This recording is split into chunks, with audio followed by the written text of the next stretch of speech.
this is Michael Kramer. Hey, it's Josh Hayes. Hi, this is Krista Walsh. Hey, this is Andy Peliquin, and you're listening. And you're listening to 30-minute author interviews with Preston Lay. Woohoo!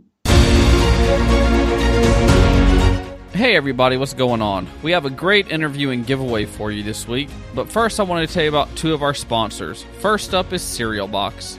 Cereal Box delivers exciting episodes of ongoing stories straight to your device every Wednesday.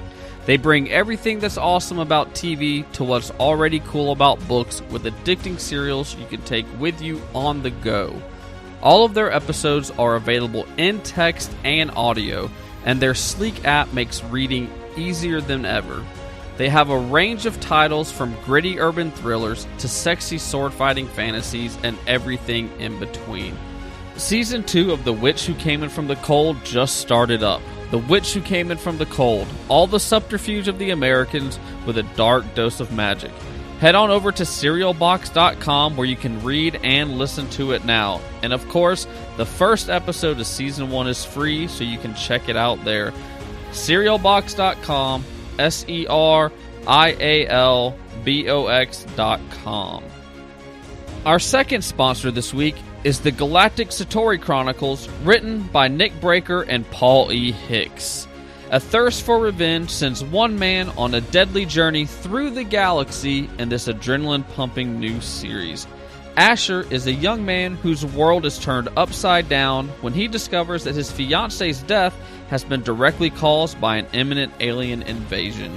In a desire to better understand humans in order to destroy them, these aliens are projecting their consciousness into unsuspecting men and women, and in the process are learning exactly how to use humanity's own selfishness and greed as weapons against them. Fueled by emotions that the aliens will never understand, Asher bands together with a group of friends. These four MIT co-eds are more than meets the eye and go to battle with those who are intent on destroying our planet. Asher takes the fight from Earth to an alien spaceship and then to the very planet of the enemy trying to destroy them. Galactic Satori Chronicles can be found on Amazon, where Book 1 Earth and Book 2 Kron are only 99 cents. And now for the giveaway that I told you about. Sylvain Neuvel's latest novel, Waking Gods, came out on Tuesday. I'm going to give one winner the chance to win a hardback copy of Sleeping Giants, as well as a hardback copy of Waking Gods. I also have 2 book plates signed by Sylvain Neuvel that he sent me. I will give those to you so you can place them in the book if you would like. All you need to do is head on over to Leighgendarium.com. That's Leighgendarium.com, and let me know what was your favorite part of the interview. And now, on with the interview. Welcome, everybody, to this episode of 30-Minute Author Interviews. We have a very special guest today on this episode. Today we have Sylvain Neuvel joining us. Thank you for taking time out of your day and coming on 30-Minute Author Interviews. Well, thank you for having me. Hello, everyone. We start out each episode here with a section with a segment we call Two Truths and a Lie. So if you could, can you tell me 2 truths and a lie about yourself to see if I can get it correct? Let's see. I drove a motorcycle from Montreal to California without a driver's license. I drove a motorcycle from Montreal to California without registration. And how about I drove a motorcycle from Montreal to California without any money? Oh, wow. Okay. But fun. Yeah. So we had you on about near the end of June last year for our written interview, and I know at that time you said that you didn't like driving a car, and I think you had just gotten your driver's license, or you only got one when your son was born. Yeah. So I'm going to say that the lie is the one about a driver's license, because I think it's a different license you have to have for a motorcycle. It is indeed. Nice. But you would be wrong. Oh, really? Yeah. Wow. Do need a different license. Okay. Which I didn't have. I also didn't have a registration, but I had about $200, so that no money part would technically be a lie. Right. There we go. Wow. So you did you just do it for fun when you drove from Montreal to California? Like 18, 19, seemed like a good idea at the time. Okay. Yeah. I probably wouldn't go to the grocery store now without a license. But, right, exactly. Yeah. That's funny. Well, for those listeners that might not know who you are or what you do, can you let my listeners know who you are and what you do? Well, my name's Sylvain Neuvel. I was born and raised in a town called Quebec City. Now I live in Montreal. I'm an author. My debut novel, Sleeping Giants, came out last April. It begins with a young girl who goes to the woods and falls through the ground, only to find herself in the palm of a giant metal hand. And we go from there. The sequel to Sleeping Giants is called Waking Gods, and it's coming this April, on April 4. What else do you want to know? I'm a dad. I'm a geek. I love toys. That's about it. That works. For those that haven't heard many episodes, I'm sure you've heard me at some point talk about Sleeping Giants. I listed it as my book of the year in 2016. I have Waking Gods being read here soon. I'm supposed to be getting the audio version here soon. So I like to listen to the audio book with it because they're very well done. So if you haven't checked out Sleeping Giants, please go do yourself a favor, check it out, buy the hardback version because the artwork with the hardback version is gorgeous. So the obvious question to go to is, what was your inspiration for Sleeping Giants? Oh, it's a good one. Well, it's all my son's fault, really. I write on a computer. I work on a computer all day. So once in a while, I like to build physical objects just to do something that's not in cyberspace. So I offered to build a toy robot for my son. And the normal answer to "Would you like me to build you a toy robot?" is "Yes, Dad," but not my kid. He started asking tons of questions, like what kind of robot? What does it do? Where is it from? Does it have lasers? Can it fly? And so he wanted a backstory to go with the toy. I didn't have one at the time, so I just put that on the back burner. And a few days later, we were watching Japanese anime about a giant robot from outer space called Grandizer. I started thinking, well, what would it be like in real life if we found some giant alien artifact? And so my first thought was, we probably would know about it. It would be this top secret project and information would be restricted to those involved. But I thought, well, it would have to leave some sort of paper trail, and wouldn't it be cool to write that paper trail?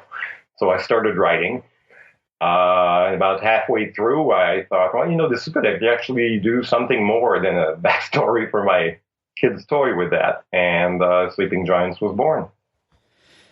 So the story is told, for those that haven't read it, the story is told mainly in an interview format. You have the same mysterious guy interviewing the different characters involved in this project. So one question I'm curious about, and then also one of your fans from Twitter, Rhiannon, I think is how you say her name. I think so. She says she would like to know how you figured out the structure for Sleeping Giants. What made you choose the multimedia format? I love that question. Well, I like epistolary novels to begin with. When I was a kid, know how old I was, but I wasn't really old. I read Les Liaisons Dangereuses, Dangerous Liaisons, and it just blew my mind. Just, I like, for those who haven't read the book, it's a bunch of people basically lying to each other all the time. No one in there is really nice. And so it's it's letters, one after the other, and it's mostly lies, and you kind of have to figure it out on your own. In many ways, the real story isn't even in the book. And I thought it was fantastic that the author would put that kind of trust in me. Instead of just giving me the story, he let me figure it out on my own. And so I've always been... I've always liked epistolary novels for that.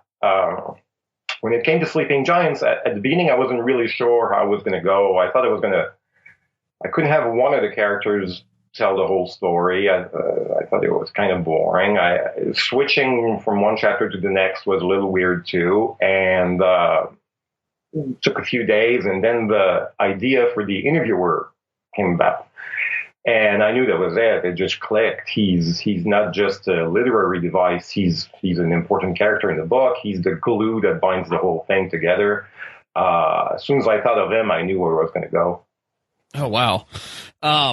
So when you started writing the book or started getting your idea for the book, was it the whole time in this interview format, or did you originally started out writing it like a regular novel?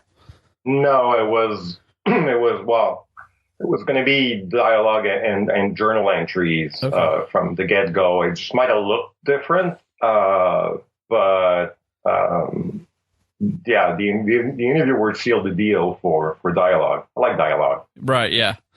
It's a great format, and that's where some people, I forget who it was that reviewed it, said that it was kind of like World War Z meets The Martian in a way. Yeah, that's what they put on the blurb behind the book. Yeah. Which that's, I've never read a book told in the format that you did it. I never read World War Z. I did read The Martian, but I never read World War Z. This is really the first book I've read told in this format, and it was absolutely amazing, the way that you told it. So thank you. Yes. Those books aren't really in the same format. They just share this unusual storytelling type of thing. Yeah. So that's what draws the comparison. But do you have so this episode's releasing on April 5th, which is the day after book 2 Waking Gods comes out. Yes. But since most people might not have read Waking Gods yet or are starting to read Waking Gods, do you have one character that you enjoy telling their part of the story the most, and have we met that character yet? Yeah, you have. Well, they're all different. Right. My favorite character is probably Rose, but she's tough to write because she usually means research. I have to do more research for her because I'm not a physicist. Than for just about anyone else. Kara is the one that comes out the most naturally. My inner Kara is just dying to speak. And the interviewer, for some reason, I don't know what that says about me, but I really enjoy writing the interviewer. He's a fun one, especially since he's a mystery. Yeah. And I think he's hilarious. It might be just me, but I love the guy. I think he's really funny. Yeah. He's, I don't know. I think Kara might be one of my favorite. I like her personality is just great. I love her parts of the story. So yeah. So that, We do have a question about characters. Another one from Twitter from Dharma at dhopkins 414 on Twitter. They want to know what and who was your inspiration for Mr. Burns, because they said he resembles a mix of Ducky and NCIS and Dr. Bailey from Red 2. Yeah, which is an interesting comparison. I saw that question go by. I thought, oh, this is cool. I want to answer that. Well, Mr. Burns, and if you've listened to the audiobook, they've really nailed it. They didn't talk to me, but to me, Mr. Burns is Peter Falk in Columbo, just without eyebrows. He even wears the trench coat, just a little too small, but that's where it came from. And he has that same voice and expression in the audiobook. That's how I see him. The audiobook is fantastic. It's another one that I recommend to people. If you're going to read the book, just get the audiobook to go with it. The audiobook has a different voice actor for every character, so it's so easy to follow along with, and it brings an extra level to your story. The book is great and addicting to read on its own, and then to add the audiobook into the mix, it takes it to another level. They got a fantastic cast for it. Yes, they did. They did an amazing job. They're getting rewarded for it too. It made the listen list. It's a finalist for an audio award. I'm not a big consumer of audiobooks, but I can see that they did a wonderful job. And if you like listening to audio, or if you've never tried an audiobook before, it's probably a really good one to start with. It is. Did you have much say when it came to the audiobook for the audio version of your book? Did you have much say in that whole process, or did the publisher just kind of handle all that? No, well, I thought they would. I had more say than I thought I would. I was consulted for when it came to voice actors and who I thought sort of really fit the character well. But they, in all honesty, they had done a really good job at finding people. I was pretty impressed from the get-go with the list they came up with. Gotcha. So one question I'm kind of curious on is Rose, if I'm remembering right, went to the University of Chicago in the book. And I know that and I'll let you kind of tell the story better. You dropped out of school at 15, traveled the world for about 10 years before you went to college, and you got a BA in linguistics, and then you ended up getting accepted into the University of Chicago. So is Rose based off of you in a way, or is it just a coincidence that she went to the University of Chicago? Well, no, she's not based off of me. I wish. She went. I mean, it's easier for me to write places that I've been to. Okay. And so she ended up working there, and that's also why Vincent, who studies linguistics, is a student there, because that's how they end up meeting each other. Vincent shares a lot more background with me, even though from a character point of view, he's probably the one that's farthest from me. But no, it's not pure coincidence, but no. So have you visited most of the places where your book takes place in? No. Okay. Well, if it's in the U.S., chances are I've been there. I've been through maybe, 35 states. Okay. But no, there's a lot of research involved. Everything in the book is research, from the military to political aspects to the locations. If they go to a restaurant, I looked at reviews online, so to make sure they ordered something good and would end up with bad food.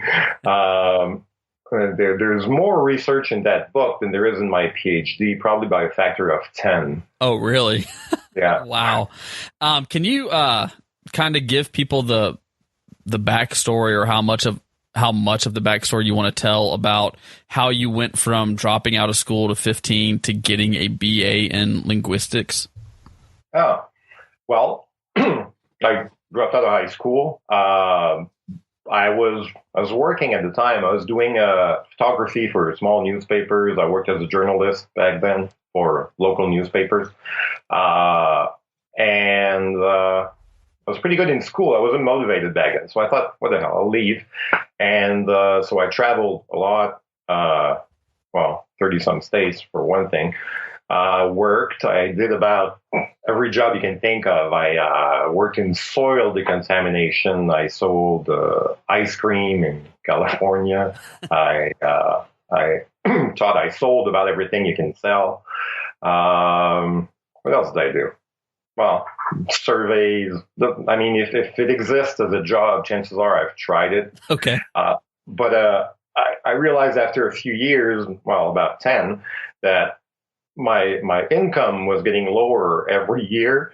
I thought that's not a good sign, and I didn't have a high school diploma or anything, so I thought, no, maybe I should go back to school. I looked at what was available, and for someone without a high school diploma, I couldn't have gone into the hard sciences without doing a bazillion courses.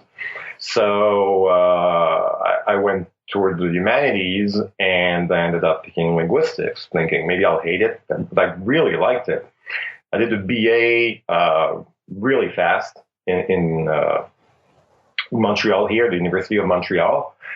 And thing is, with a BA in linguistics, your job options are fairly limited, but I'd earned like fairly good salaries before. I was tired of living on almost nothing. So I thought I would just drop out of school again and end it there.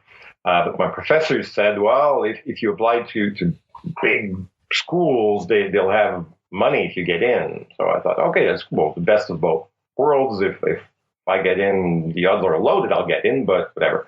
So I applied to a few schools, ended up being accepted in a couple of them, and I chose the University of Chicago. I had a great time there. I love that town. Yeah, I used to live in a suburb outside of Chicago for a couple years. Don't know if you've heard of Elk Grove Village. Nope. It's near Schaumburg, I think, is the other one near it. Yeah, I know Schaumburg. It's right near Schaumburg. Is where I lived for a couple years. I was little though. It was elementary, middle school. So, but yeah, it was a nice area to live in for sure. Did you always love science fiction when you grew up, or is that something that just you grew a love for it as you got older? No, I started early. Okay.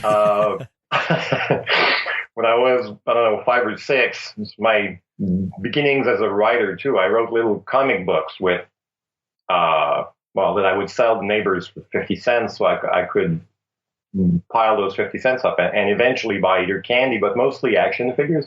But they all involve spaceships, and I've been a big fan of science fiction from the beginning. Star Wars was a big thing for me growing up. Right. Yeah. So we have a question from Twitter from Andromeda. Sorry, I know I'm probably saying the name wrong. Andromeda? Yeah, like Andromeda. There we go. Andromeda. Constellation too, but whatever. Yeah. They asked, what authors inspire you? And I guess I would like to take that one step further. And what authors inspired you when you were young growing up? And then what authors inspire you maybe today? Well, it sort of depends on what you mean by inspired. The authors that have been most influential in terms of my writing are probably people I read when I was younger. Michael Crichton is probably on top. Tom Clancy, Ludlum, people I read when I was like in my early teens. So these are the ones that have probably influenced my work the most. And when I read Sleeping Giants, no one else sees it probably, but I keep being reminded of The Hunt for Red October for some reason. But I would say Crichton is my biggest inspiration nowadays. As a writer, I'm inspired by people who have been around and have managed, because I now know what it means to like churn out one good book after the other for 5, 10, 20 years.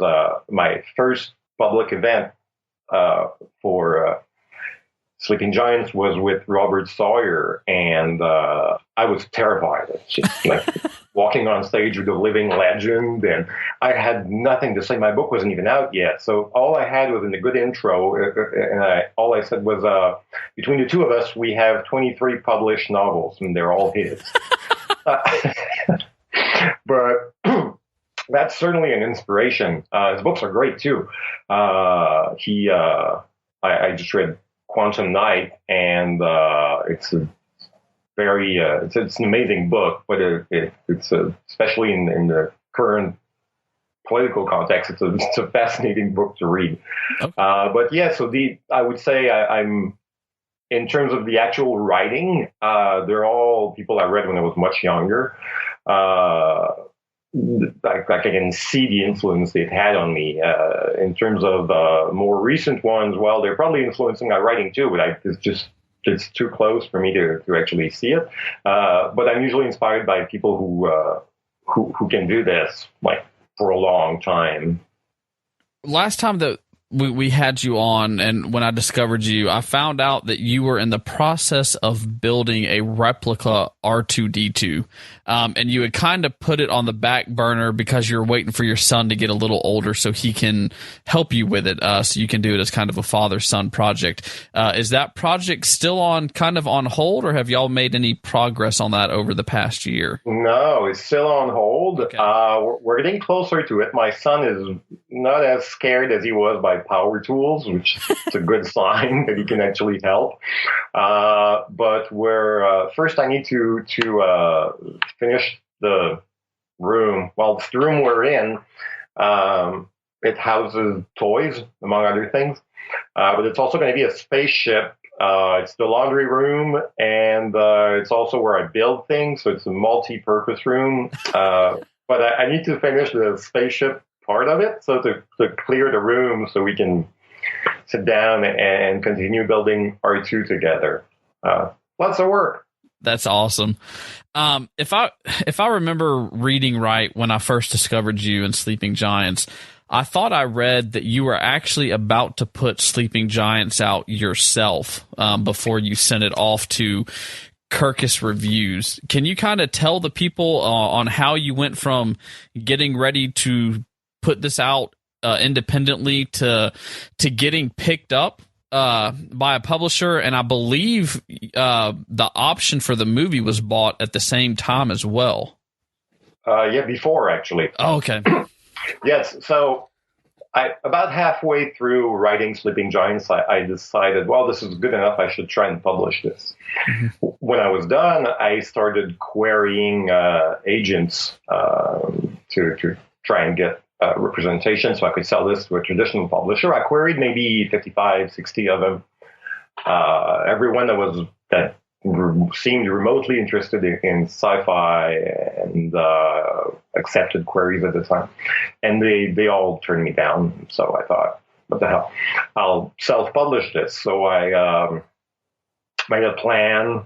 I plan things a lot. I started a little company called Butt Publishing. And I was inspired by, I don't know if you read I think it's Despicable Me 2.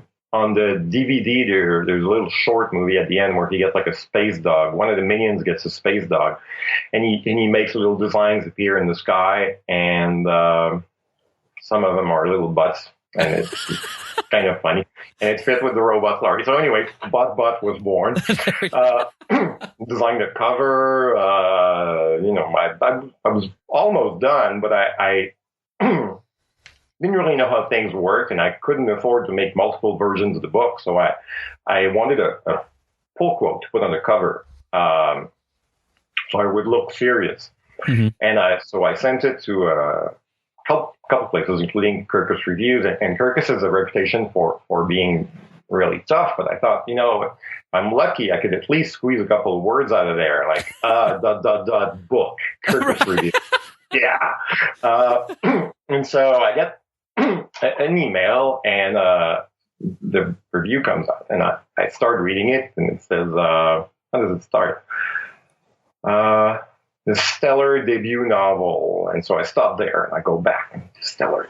after about an hour, I'm able to read the whole thing, and it's just, it's an amazing review. They named it one of their best books of the year that year, and at some point they put the review online, and there begins the craziest month of my life.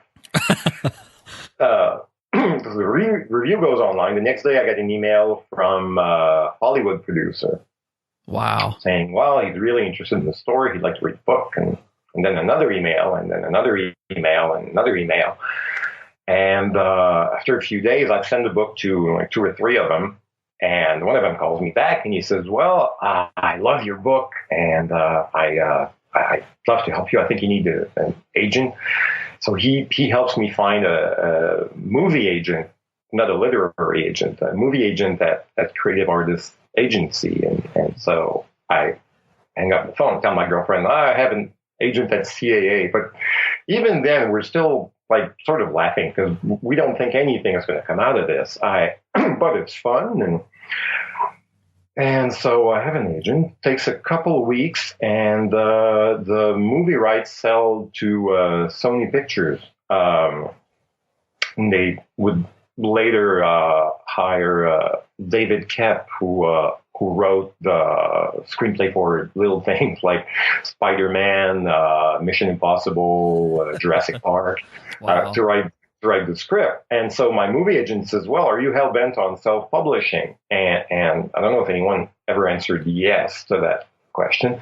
I said, well, no, but I couldn't do it any other way right now. And he said, well, I think you need a literary agent. And so finds me a literary agent in New York. And a couple of weeks later, I sold I have a multi-book contract with Del Rey, and now Sleeping Giants is in 20 languages. Wow. Yeah, it's insane. And just about all of this happened in one crazy month. That is amazing. Surreal. Yeah. I have seen the other covers for Sleeping Giants in some of the other languages, and I still believe that we got the best cover here. I absolutely love what was done for Sleeping Giants. Did you have much say in the cover for Sleeping Giants, or is that something that Del Rey and them just kind of did on their own? They kind of did it on their own. I mean, they went through the same process. When you know the story, certain ideas come to mind. I had them when I tried to design my own cover, and I couldn't get anywhere with them, and they went through a similar process. And I don't know how they ended up finding the designer who did the artwork on the front and back of the book, but when they found it, they sent it to me, and it didn't even need to be a consultation. Everyone was like, oh my God, this is so cool. Yeah, I love those covers. And Waking Gods has, again, there's a cutout on the jacket, and the case is printed with a design by the same artist. Mm-hmm. And so the UK cover is like its face made out of stars that coalesce in the middle of space. It just has the title. My name's not even on the cover. It's odd, but it looks like a movie poster. Yeah. I've had the craziest luck with covers. They're all fantastic. Because of Sleeping Giants now, whenever I get a hardback, I take the dust jacket off to see if there's just in case, because it's so cool to have this cover, and there's that die cut out in the center. But if you lift off the dust jacket, it is gorgeous artwork underneath the dust jacket. So yeah, my books look great naked. Yeah, they do. They really do. So yeah. Because of that, I now check every hardback I get. I take off the dust jacket just to see if there's anything underneath because of your cover. So that kind of leads us to another fan question off of Twitter from Alicia. She said, when do we get to learn the title and color for book 3? I know it's probably, I'm guessing, a year out because they're coming out about a year apart. Yeah, I would guess so. Hi, Alicia. I have no idea. It's like the one question that involves only things I have no say in. Okay. But well, I'm guessing it will sort of fit the same theme. I don't know what color it will be. I have no idea. It probably, well, it's obviously a different one, but I don't know. I really don't know. Sorry. So do you see this series only going 3 books, or do you think it might go more? Well, we're making it a trilogy, so we'll have, like, book 3 will have an ending. Okay. It will end. And then if people want more, well, why not? I love those characters. I can't really imagine giving them up for good. Right. Okay. We have a question from Facebook from Chris Freed. He would like Hi, Chris. He would like to know about your experience writing your Star Wars short story TK 416275, which was featured in. Is it number 160? Star Wars Insider Magazine, issue number 168. 168. I was going to say 165. I was close. And he wants to know about your experience writing that story, and then if you're ever going to write any more Star Wars stories for future, or perhaps a Star Wars novel. Well, the Star Wars story. I mean, I was asked, which is not something I probably would have pursued, because I never would have thought they would let me write one. But I was asked to write a short story for Star Wars, and it appears in in Star Wars Insider Magazine. Now it's in the Del Rey sampler, which is a little book you can get at conventions from Del Rey that has excerpts from novels that are about to come out on one side, and Star Wars novels that are about to come out on the other side. It's in there, and it you know, you get. I was asked. I said yes, and then I started shaking because it's obviously, you know, you're not going to rewrite the entire Star Wars universe in your short story, but it is canon. So you feel this incredible responsibility first playing with someone else's intellectual property, but playing with this universe that I grew up with, and that sort of like was with me all my life. And it's like being asked to perform heart surgery on someone you know without any like background, and it's really scary. And but I did it. I was really happy with the story. If you have a chance to get your hands on it, I'm really proud of what I did with it. It's a story about a stormtrooper called TK146-275. In the Del Rey sampler, it's called TK462, for the shorter name. Okay. And it's about basically his life from a young age to when he's an adult, but wanting to become a stormtrooper and becoming one. I would, in terms of writing more Star Wars, well, I would love to, clearly. Who wouldn't? But I don't know. Maybe it'll come up. Maybe I have no idea. But yeah, I mean, I'd love to do just about. I mean, I would hold the stick for Star Wars. That's right. Yeah. So there you go. Have Disney call your people, and y'all can work something out. Yeah. That'd be pretty cool. Well, here at the Leigendarium and 30-minute author interviews, we like to end each interview with a segment called the Legendary Ending. These questions are book-related, not book-related. They're just kind of fun, random questions. So the first one is, what songs are currently on your writing playlist? I don't really write to music. I know a lot of people do, and I can sort of see why, but I would have to I don't know. It doesn't work for me. I like to write with something I won't pay too much attention to, like a hockey game's good or a movie that I've seen a bazillion times. The one artist that I sort of tend to write on every now and then is Pat Benatar for some reason. Okay. So there's a lot of Pat Benatar sponsored scenes in those books. That's funny. If you were stuck in a zombie apocalypse, which one of your book characters would you want to be stuck with, and then why? I don't know. It's a good question. Top of my head, I would say Rose.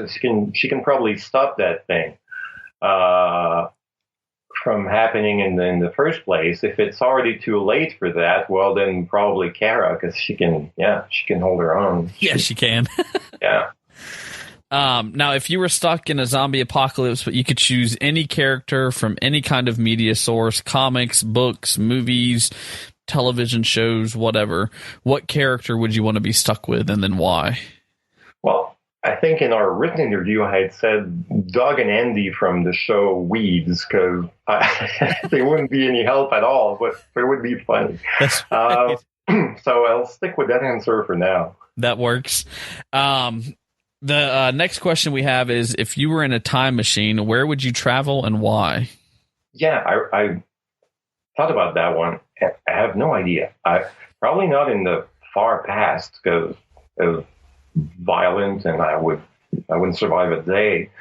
I'm tempted to say the relatively near future, just because there are so many cool things that are about to become reality, from AI to even space travel for everyone. When I was about in my 20s, I made a list of 3 things I wanted to do in my life. And number 1 was to get a degree, because I was a high school dropout. I did that. Number 2 was to have children, have a family. That too. Number 3 was to go into space. So I'm two out of 3. I'd love to go for the trifecta. So if I could just maybe travel 10, 15 years into the future, where I could perhaps afford a little trip to space or the area around the Earth. That's right. That will work. If you could have one superpower, what would it be and why? Well, I have these recurring dreams where I can fly, but only about a foot and a half off the ground. Mm-hmm. It's completely useless, but I can. I have practice with that superpower, however useless it may be. So I'll probably pick that, because you give me laser eyes or whatever, I'd kill people by accident. So I'll stick to what I know and fly a foot off the ground. That works for me, because I hate heights. It would be cool to fly, but I don't know how I feel about flying very high off the ground. The question that we're famous for here is, a penguin walks through the door right now wearing a sombrero. What does he say, and why is he here? All right. He wears a sombrero because he was friend with a bunch of Mexican fire ants. Okay. And but they were all arrested by ICE. And they were thrown in jail, and now he's looking for his friends. And so he walks to the bar and he asks, "Hi, can you help me? I'm looking for Aunt Attica." There we go. And then before we leave, do you have any advice, whether it be for writing or for life, that you'd like to share with the listeners? Yeah, it's probably the same one. It's kind of funny, because debut authors get asked more easily about writing advice, which is funny. You should ask someone who actually knows what they're doing. But the only advice that I give people, and I think it applies to life as well, is just don't half-ass anything. Give it your all and do something that you're proud of. And in terms of writing, well, get it to the point where, regardless of what happens afterwards, you're going to be happy with the book that you wrote. Because I think that's the part that really matters. And more importantly, the rest of it is totally out of your control. So there's no sense sort of putting your self-worth on the line for something you have no control over. Just write something you're proud of.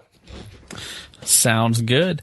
And where can our listeners go if they would like to learn more about you or your books?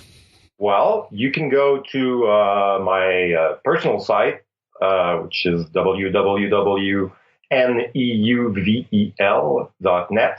my last name, basically. Or you can visit the themisfiles.com, which is the website I made for the book series. So the Themis, ThemisFiles.com. Sounds good. Well, we will put links to those over in the show notes.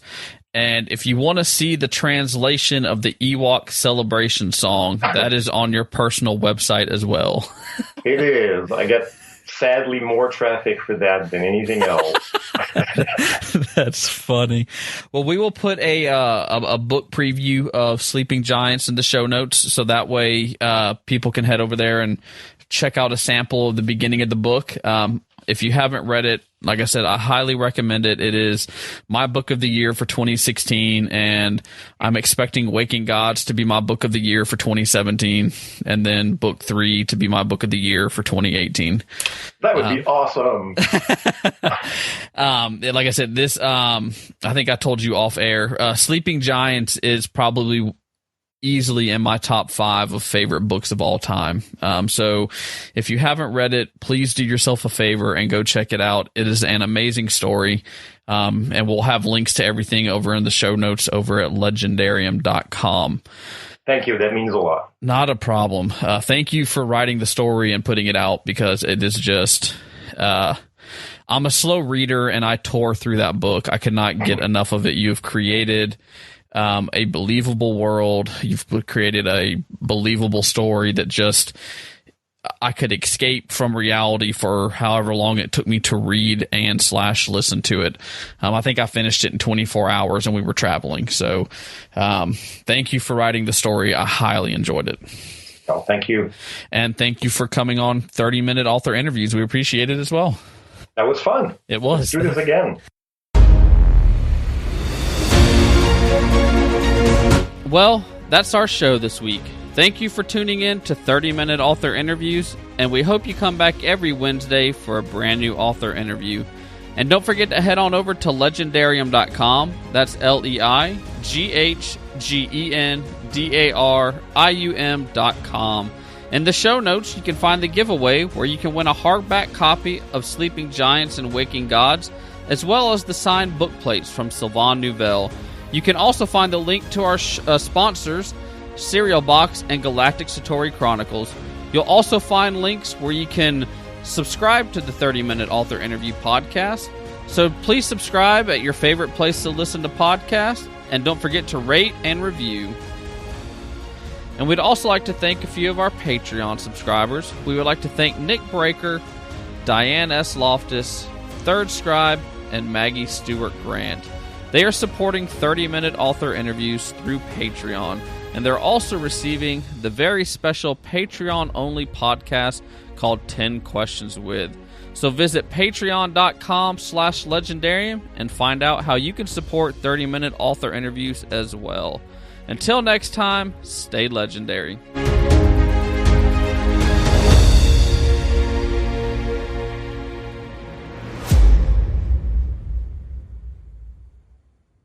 The Leighgendarium 30-minute author interviews. I almost had it in one take.